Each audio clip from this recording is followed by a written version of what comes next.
Welcome back to Smart English Speaking. I'm Emily, and this is Leo. And oh my gosh, Leo, I'm so excited about today's episode. Hey, Emily, I can feel your energy from here. What's got you so pumped today? Okay, so I was coaching this student yesterday, right? And she was telling me how she's been learning English for 5 years. 5 years. But you know what she said? She said, Emily, I still translate everything in my head before I speak. I think in my native language, translate to English, and then I speak. It takes forever. Oh man, I hear this all the time. And you know what? This is actually one of the biggest roadblocks for English learners. Exactly. That's why today we're doing an entire episode dedicated to breaking this habit. We're going to talk about how to stop translating and train your brain to actually think in English. And trust me, once you start doing this, everything changes. Your speaking gets faster, your confidence shoots up, and you finally sound like a real English speaker. Not like you're running a translation software in your head. Hey, that's a fair description of what most of us are doing, though. It really is. So if you've been stuck translating, if you feel like you can't speak naturally or quickly, or if you just want to sound more like a native speaker, this episode is for you. Stick around because we're giving you practical strategies, real examples, and some pretty cool exercises you can do today. And guys, if you love this content, please hit that subscribe button, comment down below with your biggest English learning challenge, and let us know what you want us to talk about next. Now let's dive in. Leo, do you remember when you first learned English? Did you translate in your head? Oh, absolutely. I translated everything for like 3 years straight. 3 years? Yeah, until I finally figured out the shift I needed to make. Well, we're going to reveal that shift today, so let's go. All right, so before we solve the problem, let's really understand the problem. What is this translation trap, and why do every English learner fall into it? Great question. So here's the thing. When we're learning a language, our brain is literally trying to match new sounds and words to what we already know. And what do we already know? Our native language. Right. So if you speak Spanish, your brain is like, oh, I hear apple. That's manzana. I understand. Exactly. And for the first few months, maybe even the first year or two, this is actually helpful. It is helpful. Translation is a legitimate learning tool in the beginning. I'm not saying translation is evil or bad. No. Translation is amazing when you're learning grammar, when you're trying to understand meaning, when you're building your vocabulary foundation. That's great. But here's the problem. Translation works for reading and writing. You can read a sentence, translate it in your head, understand it, and nobody notices. You can write an email, translate it mentally, send it, and boom, you're fine. But speaking, forget it. Speaking is fast. Conversations don't wait for you to translate. Exactly. Someone asks you, hey, how was your day? And you're standing there going, okay, let me see. My day was good. Wait, how do I say good? I need to think. Should I use good or nice or wonderful? And by the time you translate it, they've already moved on. They have. They're talking to someone else now. This is why translation kills your speaking confidence. It makes you slow, it makes you uncertain, and it makes you feel like a robot. So here's my question. Why is our brain doing this? Like, is it a bad habit or is it something deeper? Ooh, great question. It's actually both. It's partly habit, but it's also about confidence and language exposure. Our brain defaults to translation because that's the way we've been practicing. We learn a word in English, we immediately connect it to the translation in our native language. It's like a neural pathway, right? We've built this automatic route and our brain just keeps following it. Exactly. And the tricky part is, once you've been doing this for years, it becomes super automatic. You don't even notice you're doing it anymore. Someone asks you a question, and your brain is translating without your permission. Translating without permission. I love that. It's true, though. So here's what happens. Let me paint a picture for you. Let's say you're at a coffee shop and someone asks you, what's your favorite music? Now, a native English speaker just answers. They go, oh, I really love jazz and indie rock. There's something so smooth about jazz, you know? Boom, 30 seconds, no thinking. Right? But if you're translating, your brain goes, okay, they said favorite music. My favorite music is, let me think what music I like. Jazz, rap, indie. Wait, how do I explain why? Why do I like it? Let me think in my native language first. I like it because it makes me feel good, happy, emotional. Okay, now translate that to English. Actually, what's the English word for that feeling again? And you're already 45 seconds in and the conversation is awkward. So awkward. And you're stressed, and they're awkward waiting for you, and you're not even speaking naturally. This is the translation trap. It's not just slow, it's confidence destroying. Totally. And here's the thing. This is probably happening to you right now, even if you didn't realize it. You might not be consciously translating word by word, but you're definitely translating concept by concept. You're thinking in your native language structure and then trying to fit it into English. So how do we know if we're doing this? Great question. Here are some signs. First, you pause a lot when speaking. Second, you speak slowly and methodically, like you're reading a script. Third, you often say, how do I say this? Fourth, you feel like you know what you want to say, but you can't say it. Fifth, and this is a big one, you have great grammar written down, but when you speak, your grammar falls apart. Oh man, that's a huge one. Why does that happen? Because when you're translating from your native language to English, you're often translating word for word, not meaning for meaning. Your native language might have a completely different grammar structure than English, so you translate literally and suddenly your grammar is all messed up. That makes so much sense. So the solution is to break this cycle. We need to rewire our brain to think directly in English. Bingo. And that's exactly what we're talking about in the next section. Let's do this. Okay, so this is important to understand. Native speakers, they don't translate, ever. They just think. Right. When I ask an English person, what do you want for dinner, they don't translate anything. There's no internal translation happening.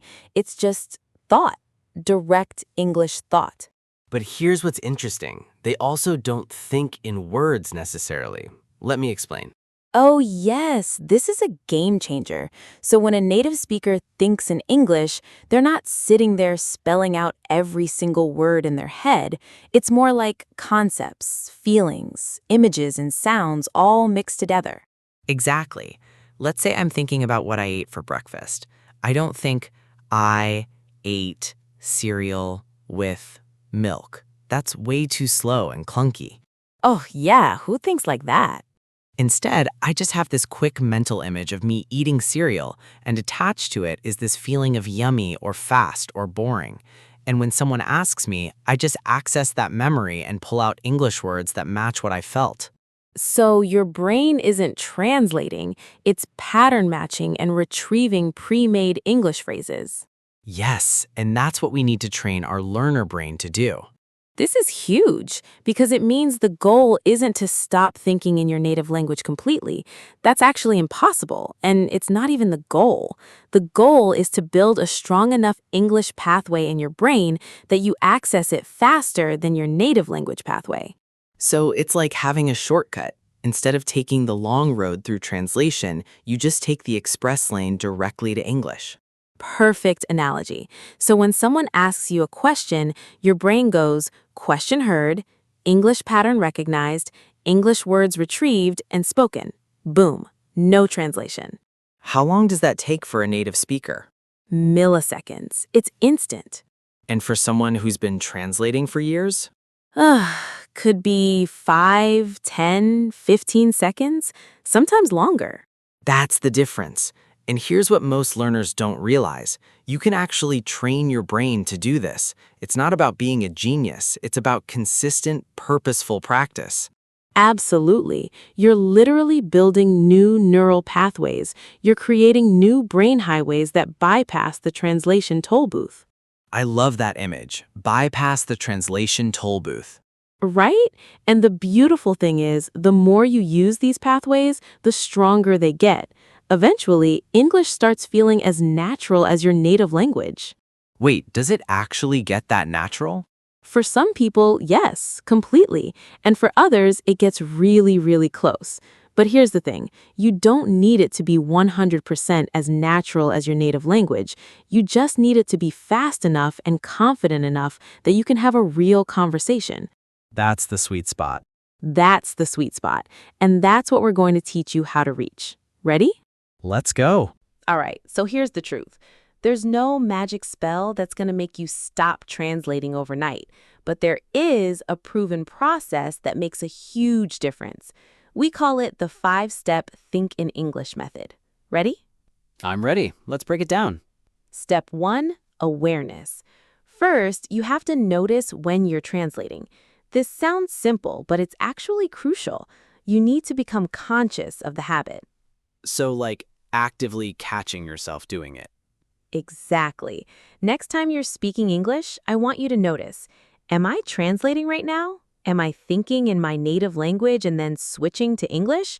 Or am I going directly to English? Just notice. Don't judge it, just notice.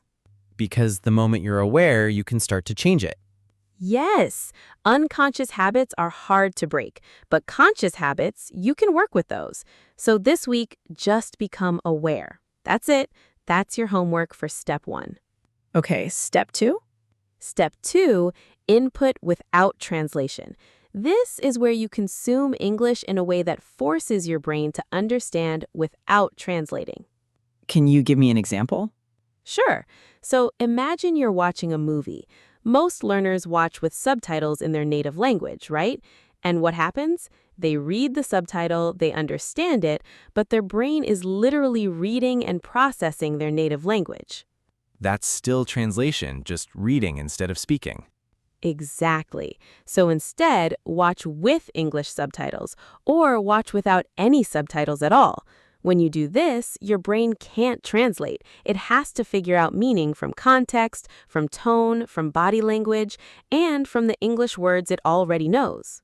And that's what trains your brain to think in English. That's a big part of it, yes. Your brain gets used to accessing meaning directly from English. No middleman, no translation layer. That's brilliant. What else counts as input without translation? Podcasts, audiobooks, conversations with native speakers, YouTube videos. Anytime you're consuming English without the safety net of translation. At first, it's uncomfortable. You'll miss some things, but your brain starts making connections. Okay, so step 1 is awareness. Step 2 is input without translation. What's step 3? Step 3, speaking from images, not words. This is game-changing. So here's the technique. Instead of thinking of words, think of images or concepts. Can you show me how this works? Totally. Let me give you a scenario. Someone asks you, "What did you do this weekend?" Now, don't think of the words. Picture your weekend. See what you did. What's the image? What's the feeling? Got it? Pausing. Yeah, I can see it. I went hiking. Perfect. Now, just describe that image in English. Don't translate from your native language. Just look at the image and pull the English words that match. Go ahead. I went hiking on Saturday morning. It was beautiful. The weather was perfect, and we saw this amazing view from the top. I felt really energized. Yes. Did you translate any of that? No, I just saw it and said it. Exactly. That's thinking in English. When you think in images instead of words, your brain bypasses the translation completely. It's genius because it's how native speakers already think. So, we're training people to think like native speakers. We're training people to think like native speakers. This is huge. Okay, I'm hooked. What's step 4? Step 4, chunk learning. So one reason people translate is because they're trying to construct sentences word by word. English word, then another English word, then another. Translation central. So what's chunking? Chunking is learning phrases and expressions as complete blocks, not individual words. For example, instead of learning the word actually, you learn the chunk, actually, I think. Why is that different? Because when you learn chunks, you're learning how English speakers really talk. You're learning frequency and natural patterns. And when you use a chunk, your brain doesn't translate it. It just retrieves it as a complete unit. Like muscle memory for language. Exactly like that. So if you learn the chunk, I've been thinking about, you can use it instantly in a conversation. I've been thinking about what you said and I disagree. No translation, no thinking, just retrieve and use. This is so practical. How many chunks should someone learn? Honestly, if you learn about 200 to 300 high-frequency chunks, you can have a really functional conversation. That's not that many. That actually sounds doable. It is, and here's the best part. You can learn chunks from anywhere. Movies, podcasts, your favorite YouTubers. Just listen for phrases that native speakers repeat a lot, and then intentionally practice them until they become automatic. Okay, so we've got awareness, input without translation, speaking from images, and chunking. What's the fifth step? Step 5, consistent practice with real interaction. This is the step that seals the deal. You can do all the other steps, but if you don't practice with real English speakers, your brain won't solidify these new pathways. Real interaction is that important? It's critical. Here's why. Your brain is incredibly smart. It adapts to your practice environment. If you only practice solo, your brain learns solo mode English.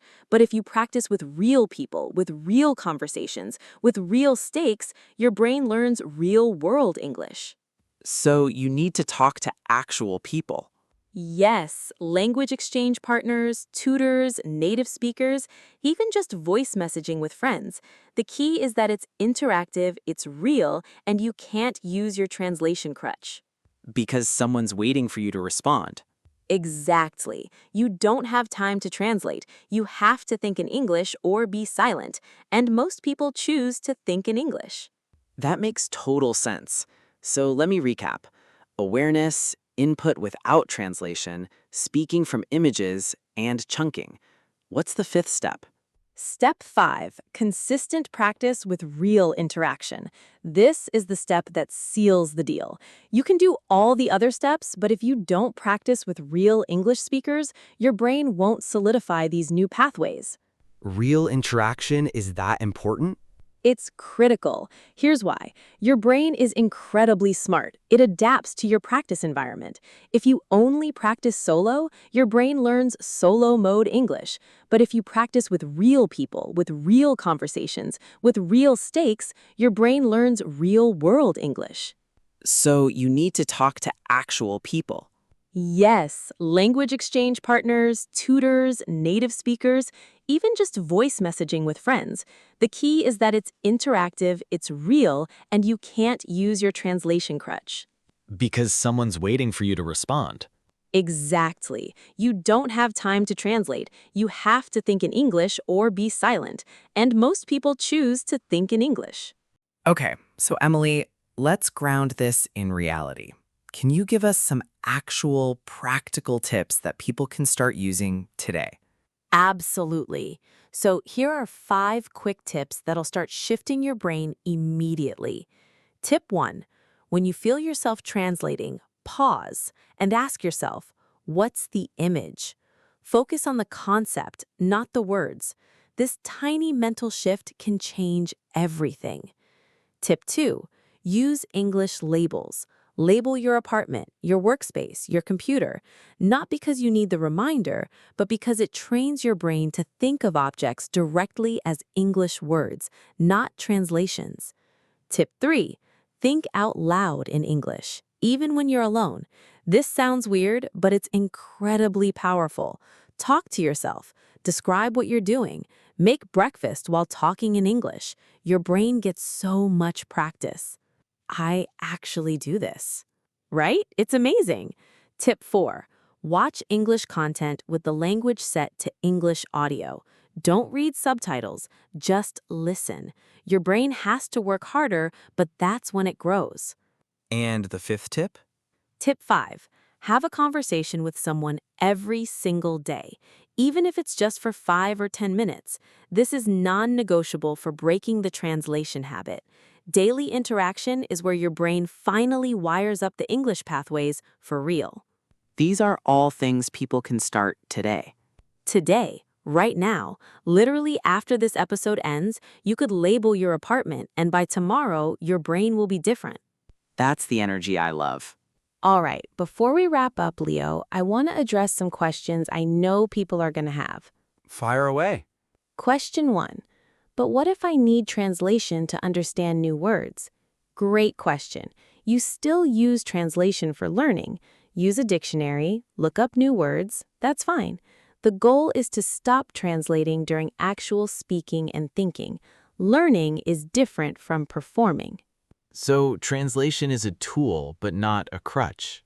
Exactly. Question 2, how long will this take? Real answer? Depends. If you follow these 5 steps consistently, most people see a noticeable shift in like 2 to 4 weeks. Real fluency takes longer, but you'll start feeling the difference quickly. What's consistently mean? Every day, at least 20 to 30 minutes of focused practice, daily interactions, daily input. You get what you give. Fair. Any other common questions? Question 3. What if my native language is really different from English? This is a great question. If your native language has a very different structure, you might feel this more. But here's the thing, the process still works. It might take slightly longer, but your brain is incredibly adaptable. So there's no language that makes it impossible. No, I've worked with learners whose native language is as different from English as it gets. Mandarin, Arabic, Tagalog, they all get there. It just takes consistent practice. Beautiful. So it's about consistency and strategy, not talent. Exactly. Okay, one more question. Can I ever think completely in English, or is some translation normal? Here's the honest truth. Native speakers rarely translate because it happens so fast their brain doesn't feel it. But even native speakers sometimes have to think extra hard about complex topics. That's normal. The goal is that your English thinking gets so fast and so natural that it feels native, and you absolutely can reach that.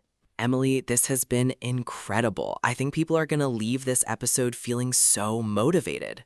I hope so, because here's what I want you to know, listeners. If you've been translating, that's not a failure. That's actually a sign that you've learned a lot. You've built vocabulary, grammar, understanding, but now it's time to level up. It's time to think in English. And it's not as hard as it sounds. It's really not. It just takes a strategic approach and daily practice. And here's the best part. Once you make this shift, everything gets easier. Speaking is faster, listening is clearer, you feel confident. You sound like yourself in English. You do. That's the goal. You want to sound like you, not like a translation robot, but like you, just in English. Okay, Emily, what do you want people to do right now? 3 things. First, start one of the 5 steps today. Pick the one that speaks to you. Second, comment below and tell us which step you're going to focus on. We read every comment and we love hearing from you. Third, subscribe so you don't miss our next episode. We're going to keep bringing you practical, energetic, real-deal English learning content. And hey, if this episode helped you, please share it with someone who's still stuck translating. You might literally change their language journey. You might change their life, honestly. Language opens doors. Let's open them together. Let's do it. Thanks so much for listening to Smart English Speaking. This is Emily and Leo, and we'll see you next time.